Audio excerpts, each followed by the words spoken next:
السلام علیکم ورحمۃ اللہ وبرکاتہ۔ اللہ جل وعلا کی عطا کردہ توفیق کے ساتھ میں اور آپ ایک مرتبہ اللہ کے پیارے گھر میں جمعۃ المبارک کے بابرکت اجتماع میں جمعہ کی رحمتیں برکتیں سمیٹنے کی نیت لے کر اور دین اسلام کا پیغام سننے کی نیت لے کر اپنے خالق و خالق کو راضی کرنے کی نیت لے کر اپنے خالی دامنوں کو رحمت الہیہ سے مزین کرنے کی نیت لے کر اپنے گناہوں کی بخشش و مغفرت کی نیت لے کر اللہ کے گھر میں حاضر ہیں۔ دعا ہے اللہ تعالیٰ ہم سب کے حال پر اور امت مسلمہ کے حال پر اپنا رحمت کرم نازل فرمائے۔ یقیناً اس وقت ہر مسلمان ہر کلمہ کو جس کا تعلق زندگی کے کسی بھی شعبے کے ساتھ ہے، مسلمان ہونے کی ناطے کلمہ پڑھنے کے ناطے اس وقت امت مسلمان کا ہر فرد چھوٹا ہے یا بڑا ہے، مرد ہے یا عورت ہے، نمازی ہے یا قاضی ہے، صوفی ہے یا عالم ہے، محدث ہے یا مفسر ہے، ڈاکٹر ہے یا انجینئر ہے، تاجر ہے، ورکر ہے یا افسر ہے، وزیر ہے یا مشیر ہے، جس کے دل کے اندر بھی ایک رائی برابر بھی ایمان موجود ہے، وہ اس وقت ایک عجیب و غریب اور غم اور غصے کی کیفیت کے اندر مبتلا ہے۔ ہمارا دین دین اسلام سچا دین ہے، اس کی حقانیت پہ 1500 سال کی تاریخ گواہ ہے کہ دین سچا دین ہے، لیکن آج تک ہمارے زعماء نے، ہمارے اکابرین امت نے، ہمارے اسلاف نے، ہمارے علماء نے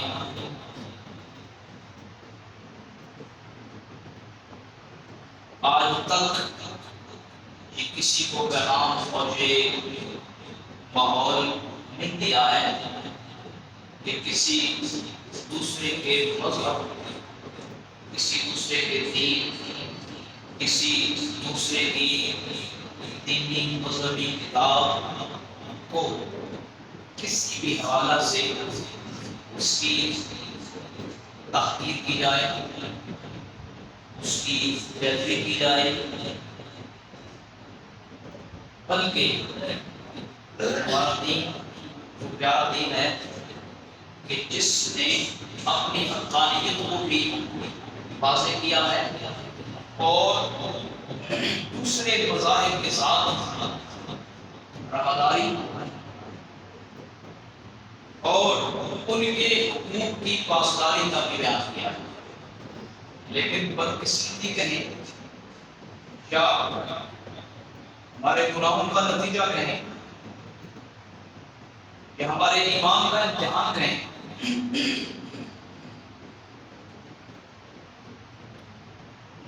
حج شریف کا دن جو امت مسلمہ کے لیے بخشش، مغفرت، خوشی اور دین اسلام پر اپنا سب کچھ قربان کرنے کا پیغام لے کر آتا ہے، این اسی وقت کہ جب درجنوں نہیں، سینکڑوں نہیں، لاکھوں نہیں، ہزاروں نہیں، اربوں کی تعداد میں مسلمان اپنے خالق اور مالک کی بارگاہ میں سجدہ ریزی کے لیے اپنے اپنے مذہبی مراکز کے اندر اکٹھے تھے اور کسی کے دین کو کچھ نہیں کہہ رہے تھے، بلکہ اللہ کے اس سچے دین، اللہ کی وحدانیت، اللہ کے محبوب علیہ السلام کی رسالت اور اللہ کے خلیل حضرت سیدنا ابراہیم خلیل اللہ علیہ السلام کی جذبہ قربانی کا ہر محراب و منبر کے اوپر تذکرہ ہو رہا تھا۔ عین اسی وقت کچھ بدبخت اپنی حکومت کی نگرانی کے اندر، ان کی پروٹیکشن اور ان کی سیکورٹی کے اندر اللہ کے کلام کو نظر آتش کر رہے تھے، اسے فاض اللہ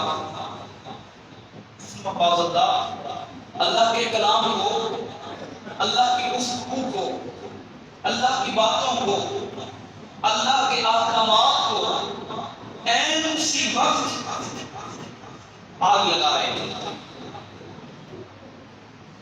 اور اب اگر یوں کہیں تو کچھ یہ جانا ہوگا کہ اب شریعت کوئی نئی بات نہیں ہے۔ عالم کفر پہلے دن سے ہی ہر وقت ایسے مواقعوں کی تلاشی رہے ہیں کہ مسلمانوں کو آپس میں دستوں پر ایمان کر دیا جائے، مسلمانوں کو آپس میں لڑا دیا جائے، مسلمانوں کو مختلف گروہوں، مختلف فرقوں، مختلف تنظیموں، مختلف تحریکوں اور مختلف سیاسی جماعتوں میں تقسیم کر دیا جائے،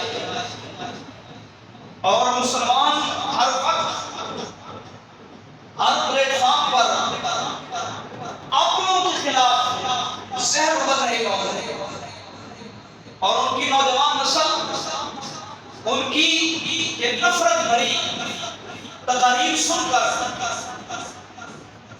دین اسلام سے دن بدن دور ہو رہی ہو، اور اجتماعی حیثیت کے اندر مسلمانوں کے اندر ایسا ماحول پیدا کر دیا جائے کہ مسلمان ہر گزرتے دن کے ساتھ ساتھ قرآن سے دور ہوتے جا رہے ہوں، اللہ کے گھر سے دور ہوتے جا رہے ہوں، اللہ کے دین سے دور ہوتے جا رہے ہوں۔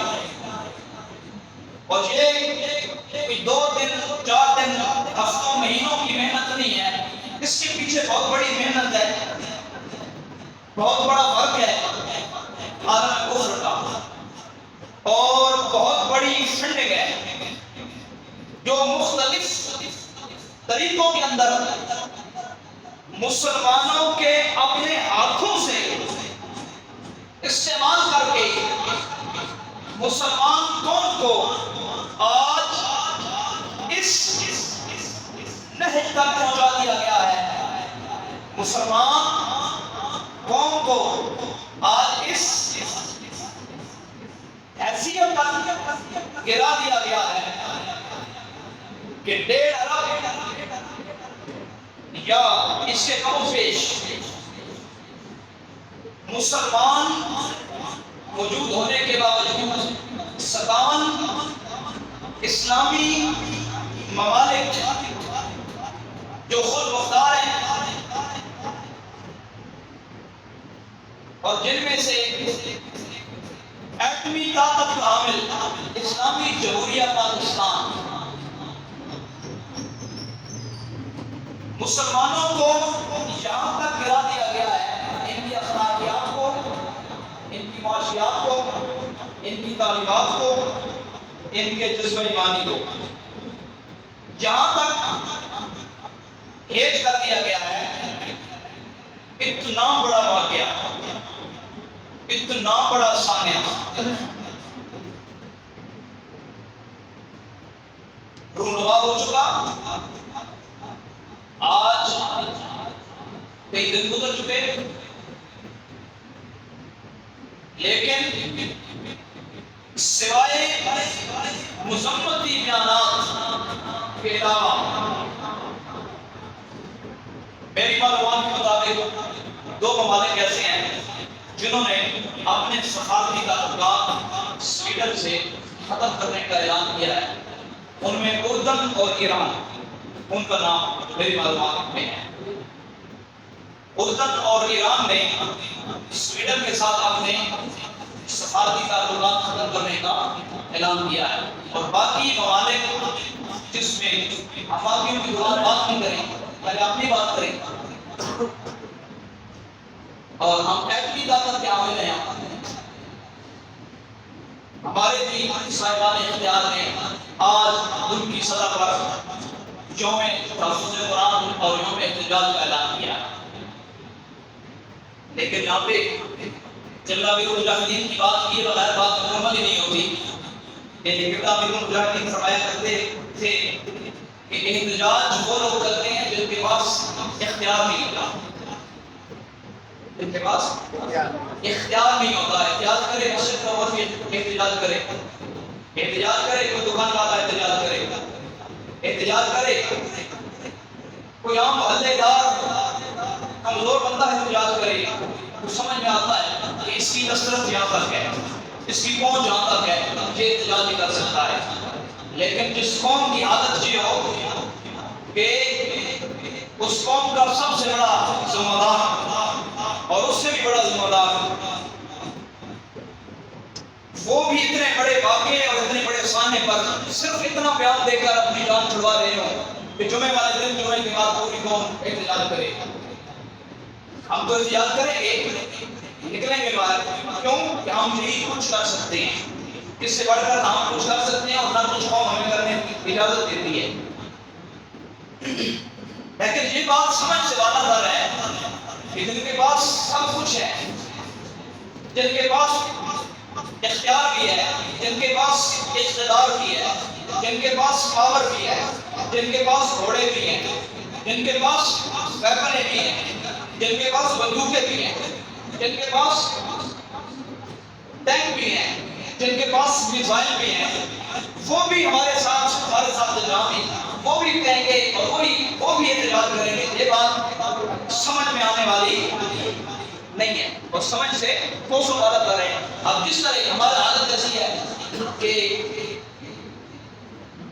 ہم اس بات کو، اس تقریر کو، اس پیغام کو ایک عجیب و غریب قسم کی حالات میں سن رہے ہیں، اور ہماری بات بھی سوچ رہی ہے کہ اب بینک پورا اور دو فرق پڑے اور نکلے.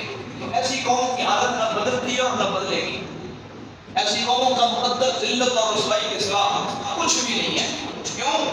اس سے بڑی ذلت کیا ہو سکتی ہے کہ نمازیوں سے مسجدیں بڑی ہوں، بڑی ہوں، قرآن پڑھنے پڑھانے والوں کی لائنیں لگی ہوں،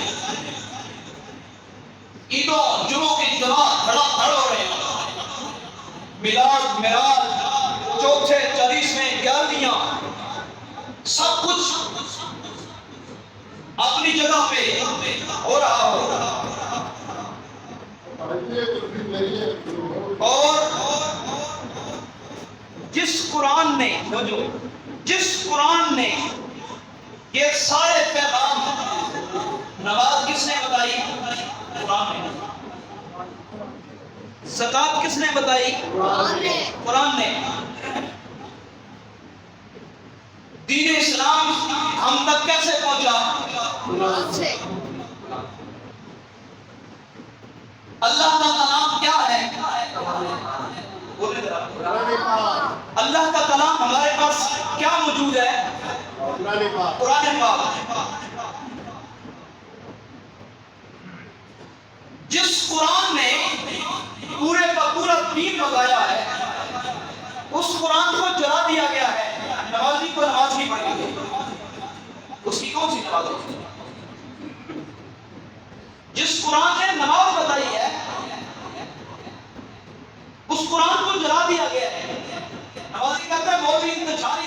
کی بات کریں. سب سے بڑی جنت اور رسوائی کی وجہ ہماری عزت ہے نا. جب قرآن کی عزت نہیں رہی ہماری کون سی عزت ہے؟ ہم بھلے جتنے مرضی کرنوں کے پگڑیاں پہن کے یہاں پہ بیٹھ جائیں. جب صاحب قرآن کی عزت نہیں بچی تو نوازی کی کون سی عزت بچی ہے؟ جب قرآن کی عزت نہیں بچی تو پیر کی کون سی عزت بچی ہے؟ جب قرآن کی عزت نہیں بچی تو قرآن پڑھانے والے کی کون سی عزت بچی ہے؟ لیکن ان سماجوں کو اللہ ہدایت دے جنہوں نے امن امن امن امن کی رٹ لگا کے پوری قوم کو مسلم بنا دیا اور پوری قوم کہتی ہے یہ مولوی صاحب بہت اچھے ہیں. پوچھا کیوں اچھے ہیں؟ کہتے ہیں اس لیے اچھے ہیں کہ یہ کسی کے خلاف نہیں ہوتے, کسی کے خلاف بات نہیں کرتے ہیں, بس نماز پڑھائی ادا ہو اپنے ٹائم پہ تنخواہ نہیں اٹھائے پہ ہو گئے. نہ کسی کو برا کہتے ہیں نہ کسی کو بھلا کہتے ہیں. کہتے ہیں ہم یہ مسئلہ چھوڑ کے اس مسئلے میں کیوں جاتے ہیں؟ اس لیے جاتے ہیں کہ وہ کسی کو کچھ نہیں کہتے. اگر کسی کو کچھ نہ کہنا ہوتا تو پھر صدیق اکبر کے منہ پہ جوتے کیوں مارے گئے؟ اگر کسی کو کچھ نہ کہنا ہوتا تو پھر بلال حبشی کے پاؤں میں کیل کیوں ٹھونکے گئے؟ اگر کسی کو کچھ نہیں کہنا دین تھا تو پھر حضرت خبیب کے ٹکڑے کیوں کیے گئے؟ اگر کسی کو کچھ نہ کہنے کا نام دین تھا تو پھر حضرت امیر حمزہ کے کلیجے کو کیوں چبایا گیا؟ اگر کسی کو کچھ نہ کہنا دین تھا تو پھر کربل کے رائے میں مسجد نبی کیوں چھوڑی تھی؟ امت تباہ ہو چکی, امت گمراہ ہو چکی.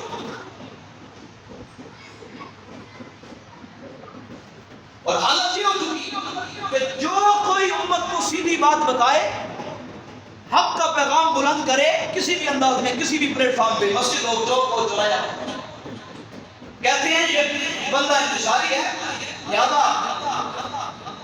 اس طرح کما کیا جائے, اس سے نام اٹھائی جائے, اس کی آواز پہ پابندی لگائی جائے, اس کی تقریر پہ پابندی لگائی جائے, اس کی آواز کو دبایا جائے. اللہ اکبر کبیرہ. اب کہاں سے بات شروع کریں اور کہاں پہ ختم کریں؟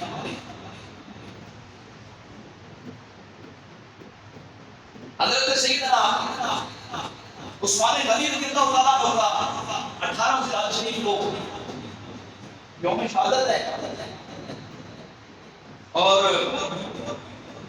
حضرت عثمان پاک کا جو یوم شہادت ہے 18 ذی الحجہ اور جمعہ شریف اور نماز عصر کے وقت آپ کو شہید کیا گیا. 40 دن کتنے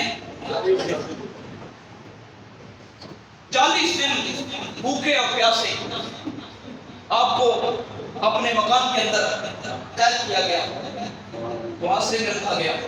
اور وہ کنواں حضرت عثمان پاک نے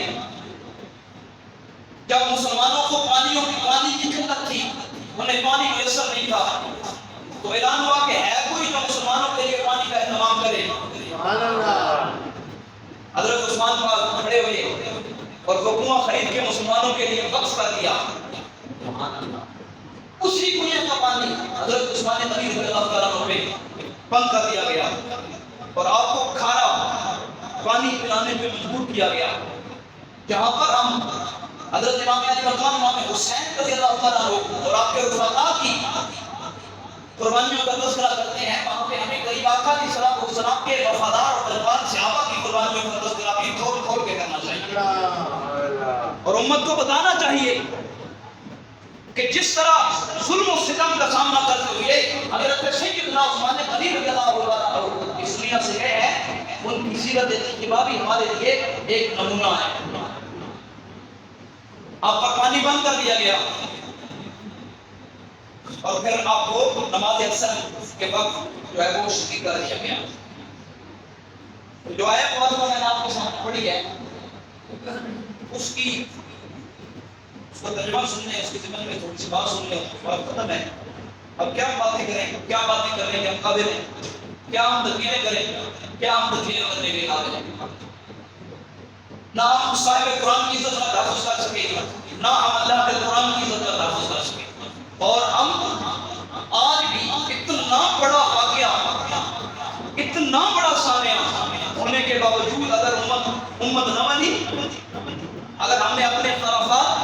سیاسی مذہبی ذاتی ختم نہ کیے، آپس میں الجھے رہے، ایک دوسرے کے ڈانگے کھینچتے رہے، دوسروں کو گرانے اور اپنے آپ کو اٹھانے کی طلب میں دوڑ میں لگے رہے، تو پھر کفر اسی طرح اسلام پہ حملے کرتے رہے گا اور میں اور آپ نمازیں پڑھ کے اپنے آپ کو کامل مسلمان تصور کرتے رہے گے۔ اور پھر جب آنکھ بند ہوگی تو پھر ہمارا نام ہے عوام کے سامنے ہوگا اور آپ لوگوں کی طاقت اور بساط کے مطابق اس سے سوال بھی ہوگا۔ کچھ 2 دن پہلے کی باتیں سرکاری آدمیوں سے بات ہو رہی تھی تو وہ کہہ رہے تھے کہ قاضی صاحب اب کیا ہونا چاہیے، ہم کیا کریں؟ میں نے کہا جی اور کیا کریں، ہم آپ سے یہ تو نہیں کہتے کہ آپ سویڈن کے ساتھ جنگ چھیڑ دو، یہ تو نہیں کہتے، اور تم چھیڑنے کی جذبہ تمہارے اندر ہے ہی نہیں، تم جنگ سویڈن سے کر ہی نہیں سکتے۔ کیوں کہ جس قوم کو یہ پیغام دے دیا گیا ہو کہ جنگ کسی مسئلے کا حل نہیں ہے، وہ قوم خواب نہ کرے گی، وہ قوم خواب کیا کرے گی؟ میں نے کہا جنگ لڑنے کے قابل ہم ہیں ہی نہیں، ہم سے مراد جنہوں نے جنگ لڑنی ہے، اور اگر ہر بندہ جنگ لڑنے پہ نکل آئے تو پھر تو ماحول اور بن جائے نا۔ ہاں اس شاعر نے کہا تھا کہ جتنے عشق مصطفیٰ والے ہیں جنہیں ہم دہشتگرد کہتے ہیں، اگر حقیقت میں یہ دہشتگرد بن جائیں تو پھر کیا بنے؟ رات قصہ بنائیں، لیکن ہم تو ہر موقع کے اوپر ذمہ دار اداروں سے کہتے ہیں، صاحبان اخلاق سے کہتے ہیں بھائی اٹھو اپنا حق ادا کرو، صاحب قرآن کی عزت پہ حملہ ہو گیا ہے، اب قرآن کی عزت پہ حملہ ہو گیا ہے۔ چلے وہ مسئلہ آپ کو سمجھ نہیں آتا تھا، کہتے تھے کہ مولویوں نے یہ کر دیا، مولویوں نے ایسے کر دیا، ہر نمازی 5 وقت کی نماز پڑھنے کے بعد سورہ یاسین کھول کے بیٹھا ہوتا ہے، تو جب اس سامنے اور اس واقعے کے بعد میں اور آپ قرآن کھولیں گے تو اگر ہمارے اندر کوئی ضمیر ہوا تو ہم سے مخاطب نہیں ہوگا کہ تو کس قرآن کو پڑھتا ہے، اسی قرآن کو پڑھتا ہے جس قرآن کی تو حرمت، جس قرآن کی حرمت، جس قرآن کی عزت کو گارنٹی دے سکتا ہے، اسی قرآن کو پڑھتا ہے، چومتا ہے، چوم کے ماتھے سے لگاتا ہے، آنکھوں سے لگاتا ہے، اچھی بات ہے، لیکن اصل تو بات یہ ہے نا کہ وہ اس قرآن کی عزت پہ پہرا دے۔ کیوں نہیں؟ یہ بات سمجھ نہیں آتی ہم کیا کرتے ہیں، لیکن ہم نے تو بات کرنی ہے جو بھی ہو اور بات کر چکا۔ حضرت عثمان غنی رضی اللہ عنہ 1400 صحابہ کا قافلہ ہے، عمرہ شریف کی نیت سے جا رہے ہیں، راستے میں ایک پڑاؤ ہوتا ہے کہ خبر آتی ہے کہ کفار مکہ نے مسلمانوں کے مدینہ شریف میں داخلے پر، مکہ شریف داخلے پر پابندی لگا دی ہے، تو حضور علیہ السلام نے اپنے جانشینوں کو قافلہ راستے میں روکا، پکڑاؤ کیا، آپ کی اونٹنی اس کا نام قصوہ آیا ہے، وہ خود بخود ایک مقام پہ رک گئی، حضور نے فرمایا کہ اونٹنی رکی نہیں بلکہ اسے روکا گیا ہے، ٹھیک ہے؟ ہاں اب ہم درد اور وہ چیزیں کرتے ہیں، سنتے ہیں، لیکن سمجھتے نہیں ہیں کہ حالات کیا ہیں، دوسروں کیا ہمیں چاہیے، ہمیں کیا چاہیے، امن کو کیا چاہیے، ٹھیک ہے؟ بس اتنا کہتے ہیں آج کی تقریر کا مزہ نہیں آیا، آج کی تقریر کا مزہ نہیں آیا، یہ سمجھ آتی ہے 5 منٹ جمعہ ریڈ ہوا، یہ سمجھ آتی ہے، ٹھیک ہے؟ میں کہتا ہوں آج بھی جو بندہ جس سوچ رہا ہے یہاں پہ بیٹھا ہے، نماز جمعہ پڑھنے آ جائے اور یہ کہہ رہا ہے کب جمعہ ہوگا اور ہم جائیں گے، پتہ نہیں وہ کیا ہے، پتہ نہیں وہ کیسا نمازی ہے، پتہ نہیں وہ کیسا حاجی ہے، پتہ نہیں وہ کیسا صوفی ہے۔ آج بھی جس کا دل یا جس کا خون جذبہ نہیں مار رہا ہے کہ ہم قرآن کی عظمت کی کم از کم بات کریں، یہاں پہ آپ کے سامنے کرنے کی ضرورت نہیں ہے، ٹھیک ہے؟ وہ جو بڑے ہیں نا جنہیں آپ بڑے کہتے ہیں، ٹھیک ہے، وہ تو ہوئے بڑے، آپ کے کسی عام بندے کے بارے میں بات کر دو نا، تھوڑی سی اشارہ دلائے کر دو، تو جس وقت تک وہ آپ سے انتقام نہ لے اسے سکون ہی نہیں آتا ہے۔ صبح بات کرو شام کو انتقام کی کارروائی آپ کے سامنے آ جاتی ہے، رات کو بات کرو صبح اس کا ری ایکشن سامنے آیا ہوتا ہے، کوئی بھی بندہ ہے، کیوں؟ وہ اپنی عزت کے بارے میں محتاط ہے، وہ اپنی عزت کے بارے میں جذباتی ہے، ایسے میرے بارے میں بات کر دی، کیوں بات کر رہے ہیں میرے بارے میں؟ میرے خلاف بات کر دی، میری تنظیم کے خلاف بات کر دی، میری تحریک کے خلاف بات کیوں کی ہے نا، میری جماعت کے خلاف بات کیوں کی، میری کمیٹی کے خلاف بات کیوں کی، صرف فور میں تجھے ریاکشن دوں گا، کیوں؟ یہ ہمارے جذبات ہیں ہر بندے کے چلے ہونے چاہیے. لیکن اب سوال یہ ہے وہ بھائی میرے قرآن کو جلا دیا گیا, اللہ کے قرآن کو جلا دیا گیا ہے, اس کے بارے میں تمہارے جذبات کیا, میرے اور آپ کے جذبات کیا رہتے ہیں, اس کے بارے میں میرا رب کا رد عمل کیا ہے. 9 مئی کا جو واقعہ ہے پاکستان میں ہوا ہے, ابھی آپ سے میں پوچھ رہا ہوں, کوئی بھی اس کی حمایت نہیں کرتا, جس کے ساتھ بھی اس کا تعلق ہے حمایت نہیں کرتا, مذمت کرتا ہے, کوئی مجبورہ مذمت کرتا ہے, کوئی ڈر کی وجہ سے مذمت کرتا ہے, جیسے بھی کرتا ہے مذمت کرتے ہیں. میں آپ سے سوال کرتا ہوں, بزرگوں, نمازیوں, حاجیوں, قاضیوں, صوفیوں, جرنیلوں, جتنے بھی آپ 9 مئی کا واقعہ پڑھا ہے یا سویڈن کا واقعہ پڑھا ہے؟ بتائیں. سویڈن کا واقعہ پڑھا ہے. 9 مئی کے واقعے سے ایکشن آیا کہ نہیں؟ آج ابھی تک آ رہا ہے. ہم ان سے کہتے ہیں جو 9 مئی کے واقعے پہ ریاکشن دے رہے ہیں, تم نے کلمہ نہیں پڑھا, تمہارا قرآن کے ساتھ تعلق نہیں ہے, تمہاری کمپنیوں میں قرآن کو قرآن نہیں سمجھا جاتا, تمہاری پٹکونوں میں قرآن کو قرآن نہیں سمجھا جاتا, تمہاری بھیڑوں میں قرآن کی تلاوت نہیں ہوتی, تمہارے اوپر قرآن کا کوئی تعلق حق نہیں ہے. یہ قرآن صرف مولویوں کا ہے, قرآن صرف پیروں کا ہے, قرآن صرف کمزور بزرگوں کا ہے, قرآن ہر کلمہ کو قرآن ہے. لیکن کہیں سے ریاکشن ابھی تک تو نہیں آیا. ہم تو یہی ریاکشن دے سکتے ہیں کہ نماز جمعہ کے بعد ہم گلی نمبر 33 میں قاضی عاشق خان مجددی کی مسجد میں جمع ہو جائیں گے, ٹھیک ہے, صاحب ایمان, اور کچھ ایسے بھی ہوں گے قاضی عاشق کے لیے نہ جائیں, تحریک کے لیے نہ جائیں, اور قرآن کے لیے نہ جائیں, میرے لیے نہ جائیں, بالکل نہ جائیں, قرآن کے لیے جائیں. کیوں؟ یہ تو کم از کم کل کرو بادشاہ کہہ سکے نا اللہ کے حضور کے بعد ہمارے پاس طاقت نہیں تھی, اختیار نہیں تھا, اتنا اختیار تھا کہ ہم یہ نعرہ لگا سکتے تھے عظمت قرآن پر, جان بھی کریں یا نہ کریں وہ ایسا بات ہے, کرنے والے کرتے بھی ہیں, حضور کی عزت بھی جانے قربانی کی ہے, ٹھیک ہے, لیکن جو نعرہ ہم لگا سکتے ہیں عظمت قرآن پر, عظمت قرآن پر. کسی کمپنی, کسی سیاسی جماعت, کسی ادارے کے خلاف بات ہو پھر فوراً چلاتا ہے, ٹھیک ہے, بھرپور آتا ہے, وقفے سے آتا ہے. سوچو ذرا, اپنے بچوں کو بتاؤ یہ لوگ تمہارے ساتھ کیا وفا کریں گے جو قرآن کی عزت کی بات نہیں کر سکتے, اور جو قرآن کی عزت کی بات کریں وہ ٹیررسٹ نکلے ہو, وہ دہشتگرد بنے, وہ فسادی بنے, وہ انتشاری بنے, وہ محلے کا ماحول خراب کرنے والے کہلوائے. لیکن یہ بات آج کی نہیں, یہ بات بڑی پرانی ہے. لیکن کوئی دنیا کا کمینہ, کوئی دین دشمن, اللہ کی عزت کی قسم ہے, اس لیکھے میں مت رہے جب تک ایک بھی ایک مرد مسلمان زندہ ہے. اللہ کی عزت کی قسم ہے, حضور کی عزت کا بھی پیرا دیتے رہیں گے اور قرآن کی عزت کا بھی نعرہ لگائیں گے. باقی آپ سے اتنی گزارش کریں گے, نمازیوں, حاجیوں, قاضیوں, صوفیوں, صحافیوں, دانشوروں, ڈاکٹروں, سیاسیوں, سماجیوں, جہاں پر مرضی کھڑے رہو, لیکن اس کے ساتھ مت کھڑے ہو جو قرآن کی عزت کی بات نہیں کر سکتا, جو صاحب قرآن کی عزت کی بات نہیں کر سکتا. کیوں کہ حضور نے فرمایا من مشى مع ظالم, میں جو شخص ظالم کے ساتھ چلا اور اسے پتہ ہے یہ بندہ ظالم ہے, فرمایا کسی عالم مفتی کو فتویٰ دینے کی ضرورت ہی نہیں ہے, جو بندہ ظالم کے ساتھ چلے گا وہ دوبارہ اسلام سے.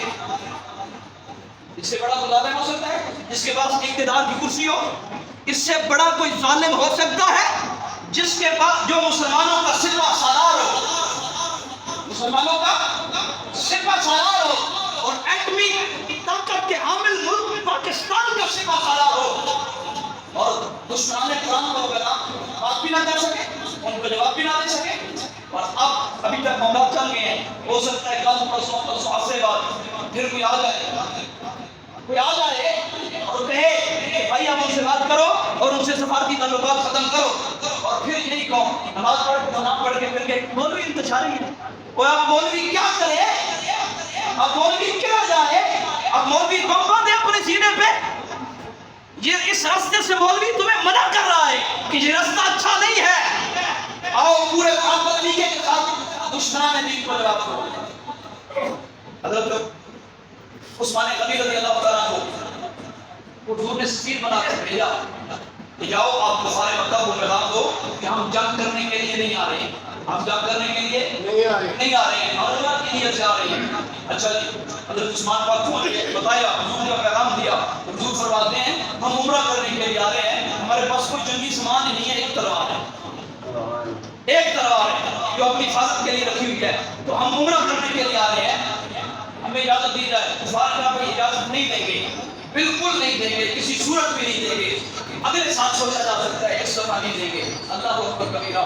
حضرت عثمان پاک کو کفار نے روک لیا، ٹھیک ہے، تاکہ بات چیت چلتی رہے، ڈائلاگ ہوتا رہے، گفتگو کا سلسلہ باقی رہے۔ ادھر صحابہ آپس میں گفتگو کر رہے ہیں کہ حضرت عثمان پاک کتنے خوش نصیب ہیں، کتنے خوش قسمت ہیں کہ ہم یہاں پہ رکھے ہوئے ہیں اور عثمان پاک خانہ کعبہ کا طواف کر رہے ہیں، آب زمزم پی رہے ہیں۔ اللہ اکبر۔ اور حضور نے فرمایا میرے صحابہ یہ نہیں ہو سکتا میرے بغیر عثمان عمرے کے ارکان ادا کرے، یہ نہیں ہو سکتا میرے بغیر عثمان پاک میرے بغیر عمرے کے ارکان ادا کرے۔ اللہ اکبر کبیرہ۔ حضرت عثمان پاک کو جعفر ہوئی کفار کی طرف سے، عثمان جو واقعی ہے ان کو تو اجازت نہیں ہے، تم سفیر بن کے اب آ گئے ہو، تم اجازت ہے، تم عمرہ کر لو، تم عمرہ کر لو۔ اگر کسی کو میری بات میں اختلاف نظر آیا ہوگا، نمازیوں پہ اعتراض کیا ہے قاری صاحب نے، حضرت عثمان کا آمد سنیے گا پھر تمہیں سمجھ آ جائے گا، پھر تمہیں سمجھ آ جائے گا کہ دین نام کس چیز کا ہے، نماز نام کس چیز کا ہے، حج نام کس چیز کا ہے، عمرہ نام کس چیز کا ہے۔ محبت رسول کا نام ہی تو عبادت خدا ہے، ٹھیک ہے۔ حضرت عثمان کا جعفر ہوئی کہ عثمان باقیوں کو تو اجازت نہیں ہے لیکن تم آ گئے ہو تو تمہیں اجازت ہے کہ تم عمرہ کر لو۔ اللہ اکبر کبیرہ۔ حضرت عثمان پاک کا جواب سنیے گا بھائی، پانچ وقت کے نمازی ہو۔ حضرت عثمان غنی رضی اللہ تعالیٰ عنہ نے فرمایا جس کنویں میں، جس خانہ کعبہ کے طواف میں گنبد خضرا کے والی محمد عربی صلی اللہ علیہ وآلہ وسلم میرے سامنے نہ ہو یا حضور پہ پابندی ہو کہ آپ خانہ کعبہ کا طواف کریں، فرمایا ایسے خانہ کعبہ کے طواف کو عثمان غنی پسند نہیں کرتا ہے۔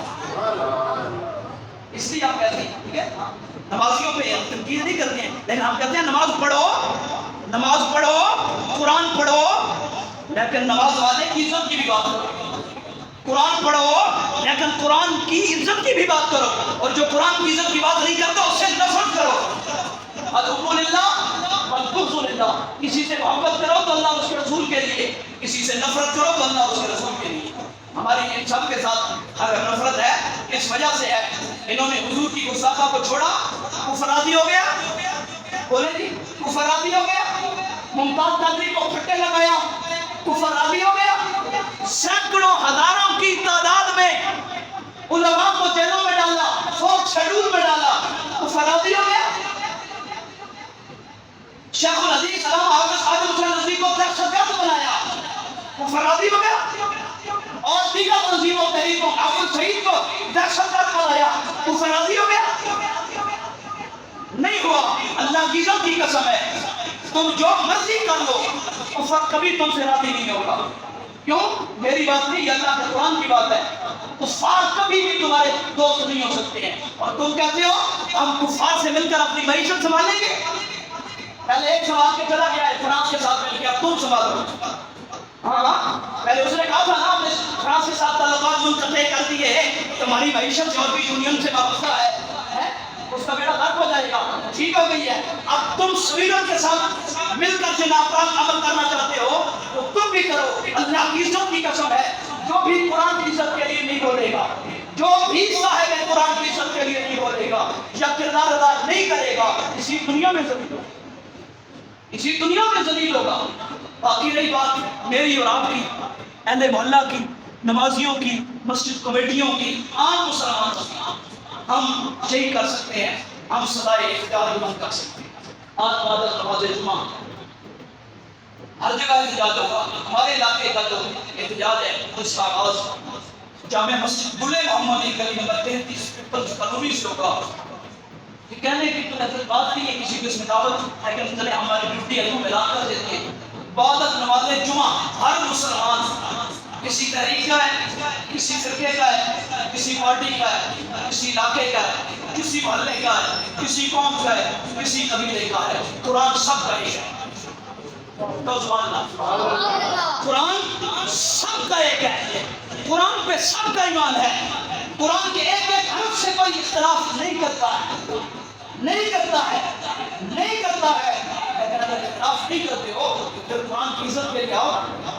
حضور نے بیعت کی تھی, کس بات پہ بیعت کی تھی؟ اس افواہ پھیلی تھی کہ عثمان غنی کو شہید کر دیا گیا. حضور نے بیعت کی تھی, بیعت رضوان, ٹھیک ہے, ہمیں ہم اس وقت تک نہیں جائیں گے جب تک عثمان کا بدلہ.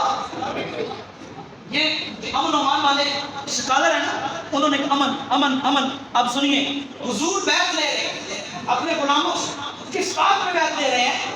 کہ جنہوں نے عثمان پاک کو شہید کیا ہم انہیں ماریں گے, ہم انہیں ماریں گے تب یہاں سے جائیں گے. امن امن ہوتا ہے لیکن امن تب ہوتا ہے جب بلال کعبے کی چھت پہ. امن اسلام امن کا درس تب دیتا ہے جب بلال کعبے کی چھت پہ چڑھ کے اذان دے رہے ہو, تب اسلام امن کا درس دیتا ہے. لیکن جب ششید پلید رحیم مسجد نبی میں گھوڑے باندھ رہا ہو پھر اسلام کربلا میں جانے کا پیغام دیتا ہے. تو حضور نے اس بات پہ بیعت لی اپنے غلاموں سے, میرے ہاتھ پہ بیعت کرو کہ ہم عثمان علی کا بدلہ لے. کیا کریں گے؟ سب بولے. حضور نے کس بات پہ بیعت لی کہ ہم عثمان علی کا بدلہ لیں گے. گویا اسلام میں بدلہ لینے کا کنسپٹ ہے. آج کوئی ایسا لیڈر آ جائے, کوئی مذہبی آ جائے, کوئی سیاسی آ جائے, کوئی بھی آ جائے, آج کوئی ایسا لیڈر آ جائے جو پاکستانیوں سے بیعت لے ہے, وعدہ لے کہ ہم سویڈن سے بدلہ لیں گے. کیا کہتے ہیں؟ ہم سویڈن سے بدلہ لیں گے. کوئی ایسا حکمران کا کوئی بھی آ جائے, اصل کام حکمرانوں کا ہے. ہم پھر کہہ رہے ہیں کہ ایجنسی ایجنسی کا بیٹھا ہوا ہے وہ سن لے, ہم بار بار کہہ رہے ہیں یہ کام اداروں کا ہے, یہ کام ذمہ داروں کا ہے. لیکن جب یہ کام ادارے نہیں کرتے ہیں, جب یہ کام ذمہ دار نہیں کرتے ہیں تو پھر ممتاز قادری جنم لیتے ہیں, پھر ممتاز قادری پیدا ہو جاتے ہیں, پھر تمہارے لیے مسئلہ بن جاتا ہے. اللہ کے قرآن کے تحفظ کے لیے نکلو, تمام تر اختلافات پڑا دو اور عالم کفر کو یہ کم از کم پیغام دو. مسلمان کمزور ہے, گناہگار ہے, بدعمل ہے, کمزور ہے, لیکن قرآن کی عزت کے لیے آج بھی مسلمان زندہ اور تابندہ ہے. بعد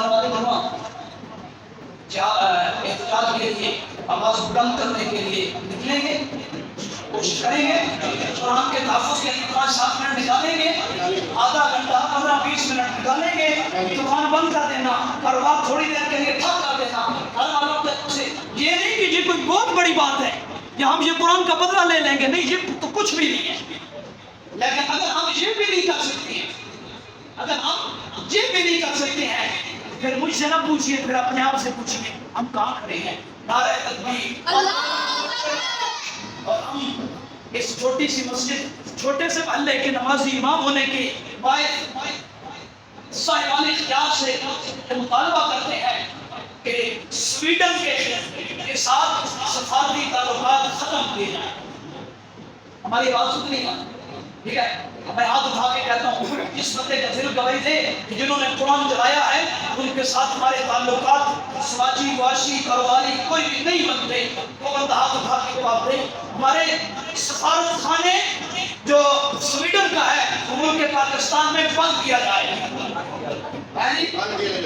سن لو بھائی, نمازی ہر بندہ جن کا کام دے رہا ہے, آج دھیمے انداز میں دے رہے ہیں, کل ہو سکتا ہے کوئی تمہارے قریب آ کے کہے اور پھر تم کہو میں تو بتایا کیا, ہمارے تو روڈ بند ہو گئے ہیں, ہمارے تو علاقے بند ہو گئے. کیوں کہ ہم کسی کو نہیں دیکھتے ہیں کہ غلط فہمیاں لوگوں میں پیدا ہو جاتی ہیں, یہ ان کے ساتھ ہیں, یہ ان کے ساتھ ہیں. ہم کسی کے ساتھ نہیں ہیں, ہم ہر اس کے ساتھ ہیں جو محمد کی قسم کی بات کرتا ہے. نعرہ تکبیر, وہ نعرہ جب لگاتا تھا تو خیمہ توڑ دیتا تھا, اشارہ کرتا سمندر کو رستہ چھوڑ دیتا تھا. بھی جو بندہ کہے گا 5-10 منٹ ہماری نماز لیٹ ہو گئی، اللہ اس کی نمازیں قبول فرمائے۔ نعرہ تکبیر، نعرہ رسالت، نعرہ رسالت، نعرہ تحقیق، نعرہ حیدری، عظمت قرآن کے آسمان ہے، آسمان، ہم عظمت قرآن کے، ہم عظمت قرآن کے۔ اللہ تعالیٰ آپ کے پاس سلامت رکھے، اور جہاں جہاں سے جس مسجد سے جہاں سے آواز اٹھ رہی ہے، اللہ تعالیٰ ہمارے جو اوپر بیٹھے ہوئے ہیں، عسکری ہیں، سیاسی ہیں، صوبائی ہیں، قومی ہیں، جو بھی ہیں، اللہ ان کو ہدایت دے اور ملک پاکستان کو کسی بڑے حادثے سے، کسی بڑے معاملات سے بچائیں اور مسلمانوں کی جذبات سمجھیں اور سویڈن کے خلاف وہ کردار ادا کرے جس کا حق بنتا ہے۔ اور یہ چھوٹی سی بات ہے، ٹھیک ہے، ہمارے لیے چھوٹی سی بات ہے کہ قرآن سے بڑی کوئی بات نہیں ہے۔ ان کا تصدیق نکالو، آپ کا تصدیق واپس لو۔ اس کی مائل جو بندہ کرتا ہے دونوں آپ کے پیسے، کوئی بھی نہیں دیکھ رہا آپ کو، کوئی ایجنسی والا دیکھ رہا ہے یا نہیں دیکھ رہا، گنبد خضرا کے والی ضرور دیکھ رہے ہیں، قرآن والے ضرور دیکھ رہے ہیں۔ سویڈن کے سفیر کو پاکستان سے ملک بدل دیا جائے۔ اللہ تعالیٰ ہمارے پاس سلامت رکھے۔